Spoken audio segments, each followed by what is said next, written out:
Hi అండి. నేను మీ Gayatri. Welcome to my channel. Already నేను రవ్వతో వడియాలు ఎలా పట్టాలో పెట్టాను కదా. ఇక్కడ నేను వచ్చేసి బియ్యం పిండితో ఎట్లా పట్టాలో చూపిస్తున్నాను అనమాట. ఇక్కడ వచ్చేసి 6 గ్లాసెస్ వాటర్ తీసుకుంటున్నాను.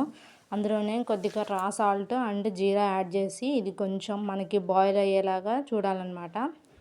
బాయిల్ అయ్యేలోపు మనం ఇక్కడ ఒక గ్లాస్ పిండి తీసుకొని బియ్యం పిండి దాంట్లో 1.5 గ్లాస్ వాటర్ బాగా కలుపుకోవాలన్నమాట, ఉండలు లేకుండా.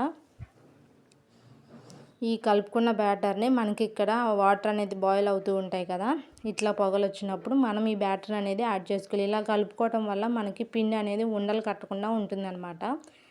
ఇప్పుడు టోటల్ మనకి 7.5 గ్లాస్ వాటర్ పట్టినాయి మొత్తము. ఇప్పుడు దీన్ని మనం కలుపుతూ ఉండాలి. మనకు వచ్చేసి క్రీమీ టెక్స్చర్ తెలుసు కదా, మరీ థిక్గా కాకుండా కొంచెం క్రీమీ టెక్స్చర్ రాగానే తీసేసేయాలన్నమాట. చూసారు, ఇక్కడ నేను చూపిస్తున్నాను చూడండి. ఇట్లా వచ్చినాక వీటిని ఇక మనకి తెలుసు కదా వడియాలు పట్టడం, తడి క్లాత్ మీద తీసుకొని ఇట్లా వైట్ కలర్ క్లాత్ మీద తీసుకొని, లేదంటే విడిగా వాటి మీద అయితే మనకు కలర్ ఉంటుంది అనమాట, కలర్స్ వాటి మీద. ఇప్పుడు ఇట్లా వేసేసుకొని ఎండబెట్టేసుకోవడమే. 2 డేస్ తర్వాత ఇక వాటర్ చల్లేసి మనం తీసేయడమే. వెంటనే వచ్చేస్తాయి అనమాట బియ్యం పిండి వడియాలు. ఇక ఎండబెట్టేసుకొని ఒక 2 డేస్ తర్వాత ఇక ఇట్లా అయిపోతాయి. ఇంకా తీసేసుకొని వేయించుకోవడమే. సబ్స్క్రైబ్ చేసుకోండి.